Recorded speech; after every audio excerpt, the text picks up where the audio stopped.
Olá, seja bem-vindo a mais uma aula desse programa que é o Psicólogos Seguros e de Referência, desse canal nosso que é o Fenomenologia na Prática Clínica. Aqui a gente ajuda psicólogos a ter segurança e a se tornar referência na prática clínica. O meu nome é André Toso, eu sou psicoterapeuta, doutor em filosofia, e na aula de hoje você vai aprender o que você fazer quando não está vendo melhora nos seus pacientes. Nós somos o Instituto de Fenomenologia e Prática Clínica e nós temos centenas de alunos e, através assim, da observação e de perceber como os terapeutas traziam para nós esse problema, essa questão central de que eles não viam melhora, não via evolução nos seus pacientes, nós decidimos gravar essa aula aqui, esse vídeo, para vocês entenderem um pouco duas coisas principais: o impacto para a clínica de vocês de o paciente não melhorar, não existir uma evolução do paciente, e também o impacto para o paciente disso, e o que, que a gente pode fazer quando a gente percebe que o nosso paciente não entrou em algo que a gente chama de movimento terapêutico, que vocês vão entender melhor o que é o movimento terapêutico e que se o paciente não entra nesse movimento terapêutico, a terapia não avança, não caminha, e isso faz com que o paciente não evolua, não melhora, não progride, e logo a sua clínica também não melhora, não progride, né?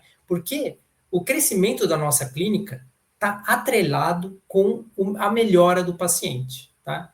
Então tem duas questões aqui que elas se unem e que são muito importantes para a gente entender. Primeiro, o que te levou a ser psicólogo? Eu tenho certeza que é auxiliar as pessoas, ajudar na saúde mental, né? Isso é muito importante.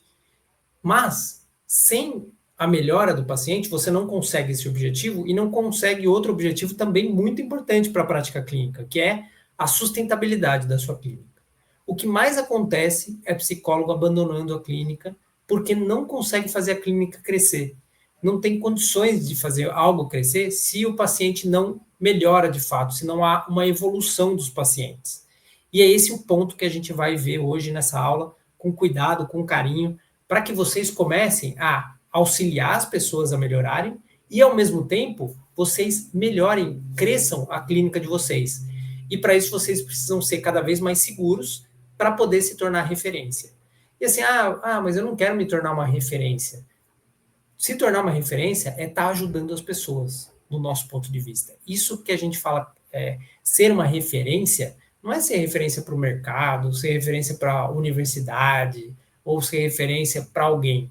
É ser uma referência para os próprios pacientes. Ou seja, os pacientes têm tamanha melhora nos atendimentos que eles passam a ter você como um psicólogo de referência, né? Isso faz com que a sua clínica cresça naturalmente, como aconteceu com a gente, tá?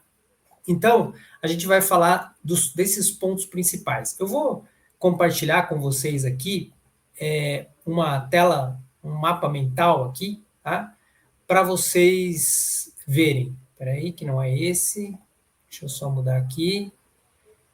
Para vocês verem um pouco dos pontos dessa aula, tá? Então, a gente vai falar desses dois pontos principais, tá? O impacto na clínica, qual é o impacto na nossa clínica, e também, por outro lado, o que fazer quando o seu paciente não melhora. Então, tem esses dois pontos aqui que a gente vai ver nessa aula, tá? Qual que é o impacto, né? Primeiro ponto que a gente tem que ver. Qual que é o impacto na clínica de um psicólogo, né? Primeiro, para isso, a gente precisa entender o que é a melhora do paciente, né? Se a gente não compreender o que seria a melhora do paciente, a gente vai estar fazendo um trabalho que não vai dar o resultado que a gente espera. A gente precisa entender o que é melhorar, né? Porque isso é muito subjetivo, né? Tem pacientes que parecem que estão melhorando e não estão. Tem pacientes que acham que não estão melhorando, mas tem pontos que eles estão melhorando. É uma contradição muitas vezes que acontece. Então, o que é essa melhora do paciente, né? Primeiro ponto, né? A melhora, ela está relacionada com aquilo que o seu paciente traz. Tá? Esse é o primeiro ponto central. Né? O que quer dizer isso? Qual é a demanda que o seu paciente trouxe? O que está fazendo ele sofrer? Né? esse é um ponto fundamental para entender se esse paciente está evoluindo ou não. Vou dar um exemplo.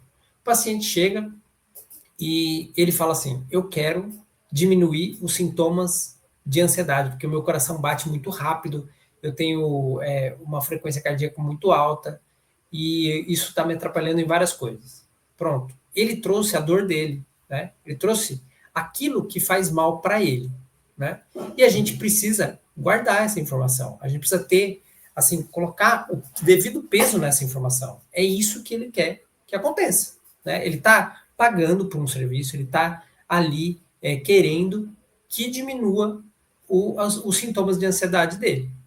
Se esses sintomas não diminuem com o tempo, com algumas sessões, com o início da terapia, a gente precisa ligar um sinal de alerta. Opa, peraí, esse paciente, com a demanda que ele veio, não está melhorando, né? O que eu posso fazer para conseguir diminuir esses sintomas de ansiedade dele, né? E aí a gente tem que fazer alguma coisa. Por quê? Porque a demanda do paciente é o verdadeiro objetivo terapêutico, porque é do paciente, né? É ele que trouxe. Isso é fenomenologia, a gente trabalhar com aquilo que chega, com aquilo que vem. Agora, o caminho para diminuir a ansiedade possivelmente é diferente do que o paciente pensa, né? Às vezes o paciente pensa que é tomando uma medicação ou é fazendo um exercício só de respiração, que aqueles sintomas vão melhorar, desaparecer e ele nunca mais vai ter. Mas a gente sabe que a gente precisa trabalhar as raízes, né? Isso não é o tema da aula de hoje, né? A gente está falando de outra coisa, mas assim, a gente tem que trabalhar coisas mais profundas, que vão para o afetivo, para o somático, que não ficam só no cognitivo, né? A gente sabe disso, mas a gente segue na orientação da demanda do paciente, porque é a demanda que ele trouxe que a gente precisa auxiliar ele, é o que ele quer, né? Porque qual é o problema disso? O que eu vejo muito é o psicólogo conceituar para ele mesmo o que o paciente precisa, o que é que o paciente realmente precisa, ou qual é realmente, de fato, a demanda do paciente. E isso é uma armadilha, é um erro. Por quê? Porque a gente não sabe, tá? Essa é a realidade. A gente pode achar que sabe, mas a gente não sabe. O que acontece é, o paciente chegou com uma demanda, ele tem essa demanda e é isso que está fazendo, se revelando como sofrimento para ele. E a, caminhar em direção a essa demanda que faz com que o processo seja terapêutico, né? Por isso, a gente precisa necessariamente, tá, focar naquilo que é necessário a gente trabalhar, tá? O foco não precisa ser necessariamente nos sintomas, né? Como eu falei, a gente vai trabalhar por outras vias, a gente vai chegar na raiz, a gente vai para a existência do paciente, vai trabalhar, fazer o trabalho fenomenológico existencial com aquele paciente. Mas a gente precisa ter como horizonte que aqueles sintomas de ansiedade vão diminuindo, porque é isso que está privando existencialmente o paciente, né? Agora, se o paciente chega com uma outra demanda, por exemplo, eu tenho um problema com a minha mãe, eu quero resolver um problema de relacionamento com a minha mãe, tá? Vamos supor que é esse o sintoma, ou a queixa. A gente caminha junto com esse paciente em direção a essa queixa. A gente vai trabalhando essa queixa, tá? Só que o modo de trabalhar não necessariamente é diretamente na relação com a mãe.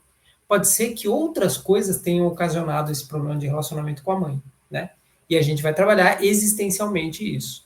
Mas a gente precisa perguntar de vez em quando para o paciente: olha, você no primeiro dia que veio aqui, né? Você trouxe que você gostaria de melhorar o relacionamento com a sua mãe. Você sente que a terapia está ajudando? Você sente que o relacionamento com a sua mãe está melhorando? Se ele parar de falar da mãe, né? Se a gente não vê mais esse tema aparecer. Pronto, a gente já ligou naquela demanda inicial. Por isso, na primeira consulta, né?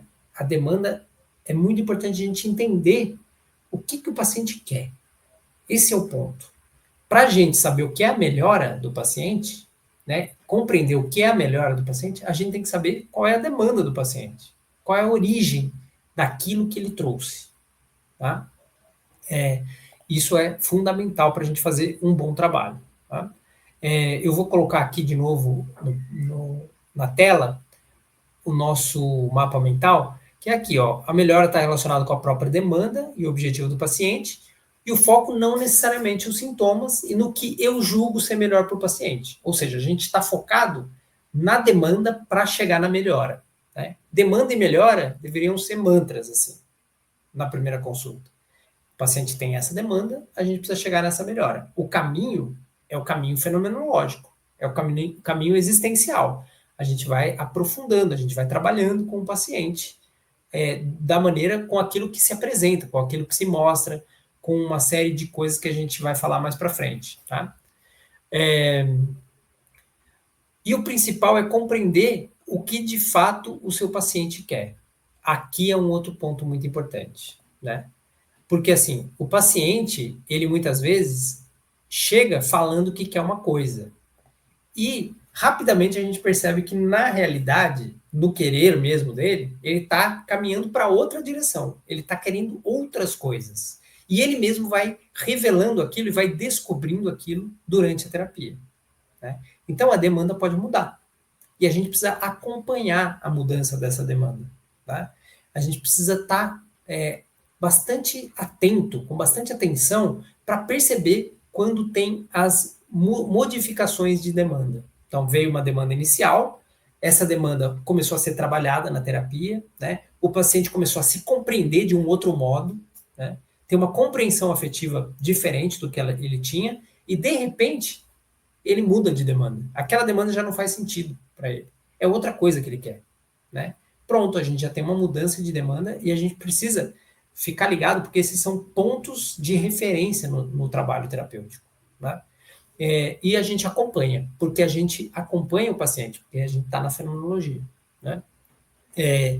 Então, essa mudança de demanda, por exemplo, é algo valioso na terapia, porque mostra a evolução do paciente. O paciente saiu de uma demanda inicial, passou por uma outra demanda, e tem psicólogo aqui que não acompanha essa mudança e fica preso numa demanda que já é velha, que já é antiga, que já não existe para o paciente. Mas o terapeuta acha que o paciente tem que resolver aquilo. Quando, na verdade, a gente não tem que resolver nada do paciente, o paciente não tem que resolver nada. O que precisa ser feito é um aprofundamento existencial para que um novo sentido se dê, para que novos sentidos e novas compreensões afetivas vão se revelando no processo terapêutico. Tá? Essa é a diferença. Então, esse acompanhar a demanda é outra coisa que eu falo. O que seu paciente quer? Você tem que entender isso a todo momento. Né? Porque no momento inicial ele quer uma coisa, ao decorrer da terapia ele vai querer outras coisas e a gente tem que ir acompanhando. Né?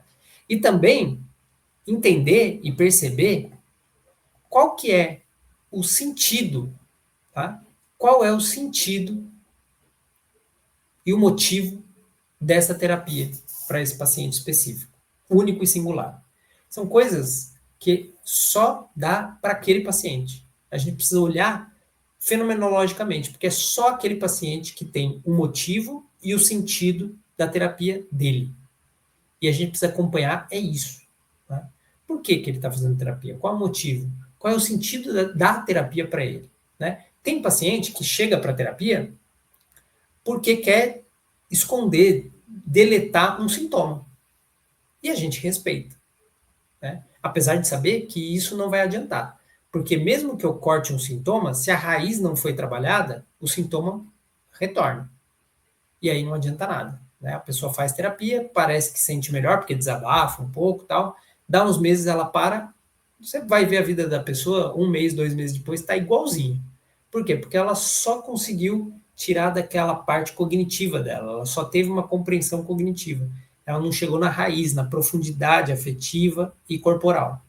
Né? E por isso que tantas terapias, os pacientes têm a impressão de que não adiantaram nada, de não serviram de nada, que não melhoraram nada. Às vezes até que pioraram por conta de algo que é a retraumatização. Né? Então, esses motivos, esses sentidos da terapia para o paciente são fundamentais. Tá? Então, esses são os pontos para a gente entender o que é a melhora do paciente de fato, né? Para nós, a melhora do paciente depende de como ele se sente, de qual é a compreensão que ele está tendo da própria existência e dos modos de ser nessa existência que ele tem, né? Não tem nenhum parâmetro que indique melhoras realmente reais do paciente. O que indica é a própria narrativa do paciente. Eu vou dar um exemplo, né? Por exemplo, se você tem um parâmetro de um estudo que mostra que se o paciente chegar nisso, ele melhora, né?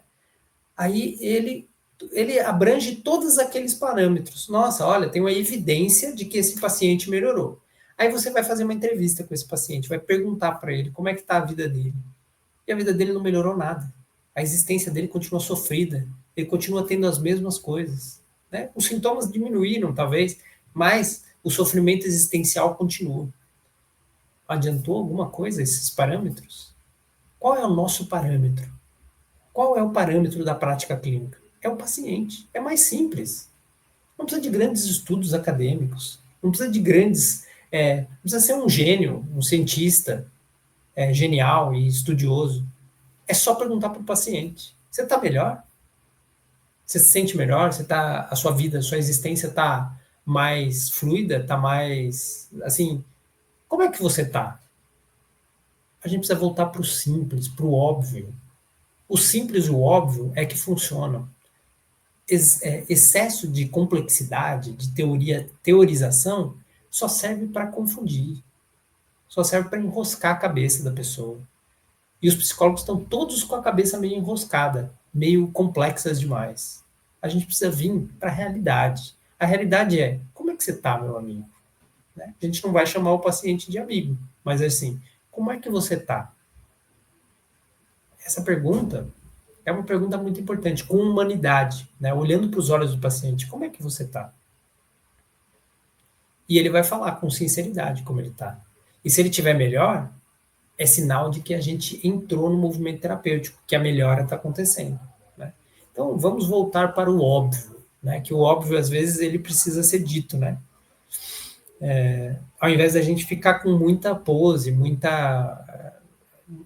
marketing e pouco resultado na prática clínica, né? Porque, assim, uma prática clínica com resultado, a agenda enche. Não tem como não encher, pessoal. Por quê? Porque as pessoas estão precisando. Então, chegam pessoas para fazer terapia e quando elas sentem melhora, elas pagam o quanto for, porque isso faz sentido para elas. Então, a gente precisa voltar à essência das coisas, que é, será que o meu paciente está melhorando mesmo? Será que eu estou auxiliando ele de alguma forma? E quando for necessário, a gente pergunta e tem coragem de ouvir aquilo que ele vai falar. Certo? Então, isso é a melhora do paciente, do nosso ponto de vista. Agora, o que acontece se o seu paciente não sente melhora daquilo que é a queixa dele? Ou seja, ele veio, fez a queixa e não está sentindo uma melhora. Não está sentindo que está melhorando, não está sentindo que está evoluindo, né? O que acontece? Primeiro, a terapia fica sem norte e sem orientação. Então, fica uma terapia que não tem por onde caminhar, ela vai a esmo. Ela começa a ficar uma psicoterapia sem nenhuma orientação, né? A queixa foi esquecida já, a gente já nem lembra, deixou as coisas acontecerem de uma forma descuidada, não da forma como deve ser, que é a EPOCHE, a suspensão fenomenológica, é algo rigoroso, né? Não é algo descuidado. Não é um descuido, deixa o paciente aí fazer o que ele quer, falar o que ele quer, se retraumatizar à vontade. Né? A gente tem que parar de trabalhar assim, senão vai dar problema. A gente não vai conseguir fazer a nossa clínica crescer. Então, no momento em que a gente percebe que está sem orientação nenhuma, a gente não sabe para onde a gente está indo, e nem o paciente sabe, a gente precisa ligar um sinal de alerta que a gente precisa de uma linha orientadora. Não é uma coisa fixa, assim, fechada, teórica demais, ou muito técnica. Não é isso que eu estou falando. É uma linha, um horizonte de sentido, como Heidegger fala. A gente precisa ter esse horizonte de sentido, que sai do passado, passa pelo presente e projeta o futuro. Né? E na terapia a gente precisa ter isso também, esse horizonte de sentido, para que o paciente não se sinta perdido e para que o psicólogo sinta segurança de que ele está caminhando em direção a não sei onde, mas estou caminhando em direção a. Né? E esse caminhar orientado, né, e não desorientado é o que traz mais segurança também para o psicólogo. Né? E vai dando um norte e uma orientação, porque a queixa está presente. Né? Poxa, esse paciente, ele tem depressão e ele não consegue mais sair com os amigos. Mas ele gosta muito de sair com os amigos, ele quer voltar a sair com os amigos. Enquanto esse paciente não voltar a sair com os amigos se sentindo bem, ele não entrou no movimento terapêutico, ele não tá melhor. Porque essa foi a demanda dele. Não porque eu criei a ideia de que ele precisa disso ou daquilo. Né? Se ele quisesse ficar mais em casa, ao invés de sair muito com os amigos, se fosse ao contrário, olha, eu saio com os meus amigos, mas eu não gosto de sair, eu faço forçado socialmente, eu cumpro essa função. Seria o contrário. Seria, de vez em quando, ele dizer não para esses amigos e conseguir ficar mais em casa. Então, não depende, não tem certo e errado. Tem aquilo que o paciente está trazendo como demanda. Para que a existência dele seja mais autêntica também, né? Então, esse é um ponto bem importante, assim, da gente perceber que a terapia precisa desse norte, dessa orientação, para que o psicólogo se torne mais seguro, né? E não fique tentando fazer uma coisa que é muito comum, que eu escrevi aqui até, ó, fique tentando direcionar um barco que não é seu. Para de ficar tentando levar o paciente para onde você quer, porque o barco não é seu, o mar não é seu e o porto também não é seu. É do paciente, né? Você, nessa analogia, né? O paciente, ele chega com o barco que é ele mesmo, né?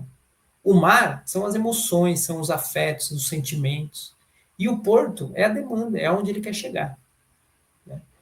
E se a gente pega e pula dentro do barco, fala para o paciente, eu vou levar você nas suas emoções, eu vou trafegar junto com você, mas eu que vou pilotar e eu vou chegar no porto que eu acho que é o melhor para você.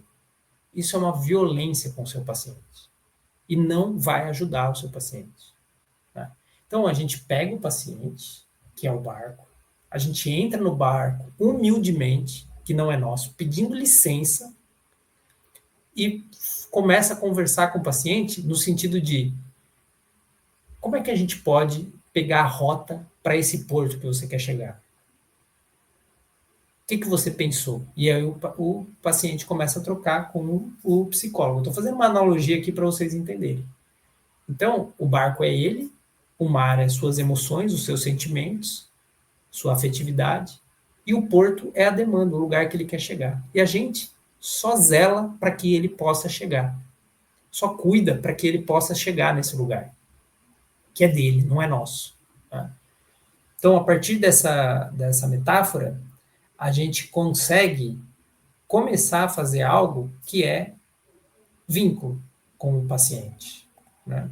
E esse é um outro ponto importante aqui, porque quando o paciente não sente melhora daquilo que é a sua prática clínica, a consulta fica pesada, primeira coisa, por essa desorientação que eu falei, e o vínculo vai ficando cada vez mais prejudicado. Por quê? Porque o paciente percebe que você está querendo navegar o barco dele, e ninguém gosta de ser navegado. Todo mundo gosta de navegar o seu próprio barco. As pessoas, às vezes, até pedem para que alguém navegue para elas. Isso acontece principalmente quando está uma posição mais de vítima. Só que no fundo do coração, elas sabem que isso não é bom para elas. Porque elas ficam dependentes, porque elas não conseguem fazer o seu próprio caminho existencial. Né? E isso prejudica o vínculo. A pessoa não gosta de alguém que carregue o barco para ela, que leve o barco dela. Ela gosta de alguém que possa cuidar e auxiliar ela a levar o barco dela mais longe. Né? E esse é o papel da psicoterapia. Né? A gente não vai pilotar, a gente vai copilotar, vamos dizer assim. A gente vai estar ali ao lado do piloto, que é o paciente, né? Isso é uma mudança de chave, se você pegou isso aqui. Uma mudança de chave da compreensão do que é a terapia. Tá? Não é ser piloto, é ser copiloto. Não é orientar, não é guiar. É estar junto para que o paciente aprenda a se guiar e a se orientar por si só. É bem diferente, né? Além disso, se acontece isso de o paciente não sentir melhora, ele deixa a terapia e não te indica. Tá?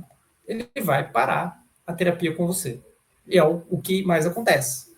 Né? O paciente começa a terapia, fica meses ali, alguns meses, não estou melhorando, não está acontecendo nada. Às vezes até piora. Ou às vezes melhora, piora, não tem uma melhora profunda, afetiva, corporal mesmo, né? Somática, cognitiva, nas três dimensões do ser no mundo, na dimensão cognitiva, na dimensão afetiva e na dimensão somática. E aí o paciente ele pode ficar até um ano e meio com você, mas ele não melhorou a ponto dele, quando encontra um amigo que está precisando, falar assim, rapaz, eu fui num psicólogo e foi incrível. Tipo, eu melhorei tanto, eu me sinto tão melhor, até meus sintomas todos desapareceram. Eu acho que você devia ir nele. Você está precisando, eu te dou aqui a indicação. E dá o seu telefone. Porque foi isso que cansou de acontecer comigo e com a Suzana, quem conhece a Suzana também, lá em Portugal. A gente cansou de receber pacientes que vinham indicados por outros pacientes que tinham realmente melhorado. Por quê? Porque a gente já começou a entender, e isso demorou anos para a gente entender, que o mais importante era a queixa do paciente, não o que eu achava da queixa do paciente. E esse acompanhar a queixa. Né? Então, isso é muito importante. A gente seguir essa demanda, fazer o paciente melhorar, para que ele fique na terapia e possa te indicar, que você possa realmente se tornar uma referência para ele. Né? E sendo uma referência para ele, você se torna uma referência para outras pessoas também. Isso é uma bola de neve que vai crescendo cada vez mais. Crescendo e se desenvolvendo cada vez mais. Tá? Muito bem. Então, agora eu vou falar do segundo ponto. Né? A gente falou do impacto na clínica, né? Foi o primeiro ponto que a gente trouxe. E agora eu vou falar do segundo ponto. Né?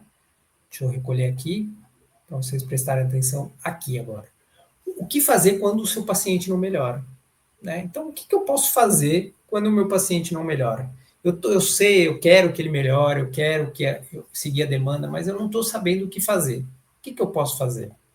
Bom, primeiro é você se questionar se você está acompanhando ou está tentando levar ele para onde você acha que é melhor para ele, que é aquela questão do barco que eu falei, aquela metáfora.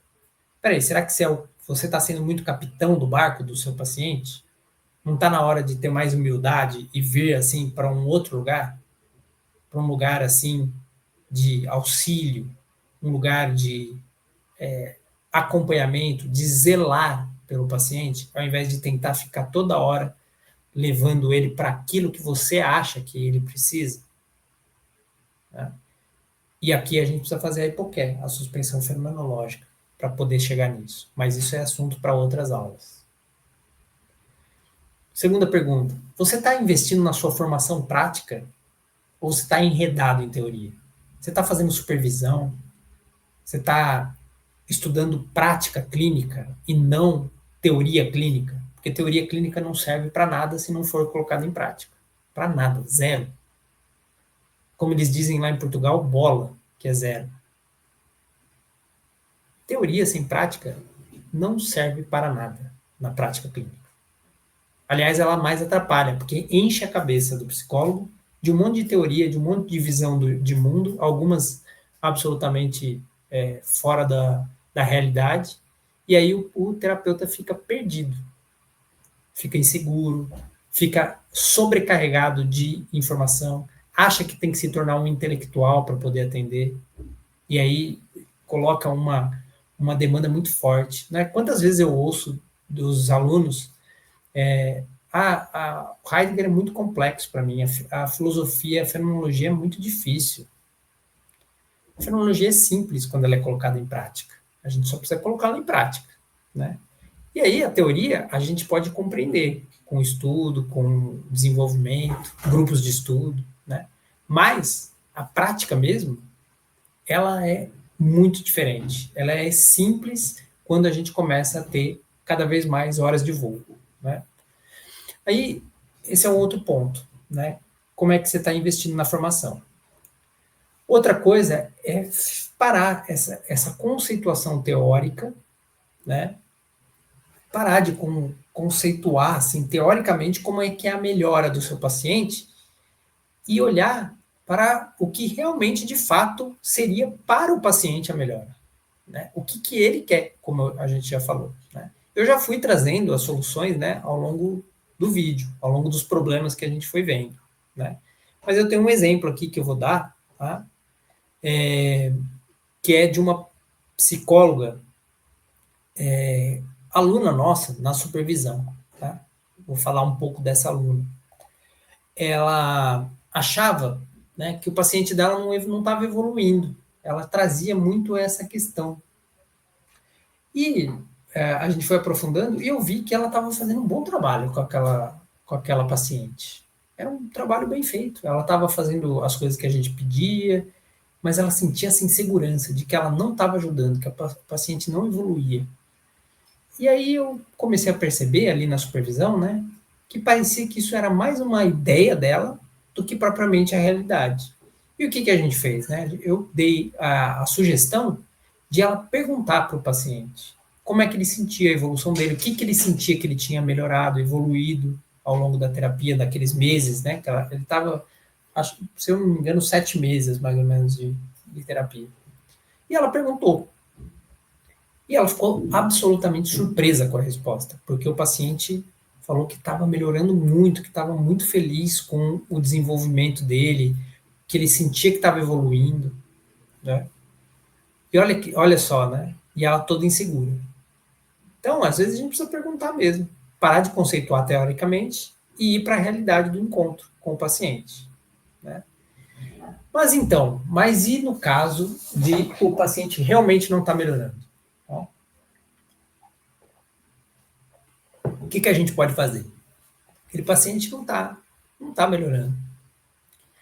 O que eu posso fazer diante dessa não melhora real, né? Ou seja, não é uma insegurança, um problema meu. O paciente realmente não está sentindo melhora, não está evoluindo. Primeira coisa, quando acontece isso, é a gente redefinir a queixa, ou redefinir o horizonte de sentido dessa melhora que o paciente está querendo. Tá? O que isso quer dizer? A gente trabalha na temporalidade com a fenomenologia existencial. A gente precisa, às vezes, chegar para o paciente e falar: como é que você imagina que seria a sua melhora? O que você imagina que seria melhorar?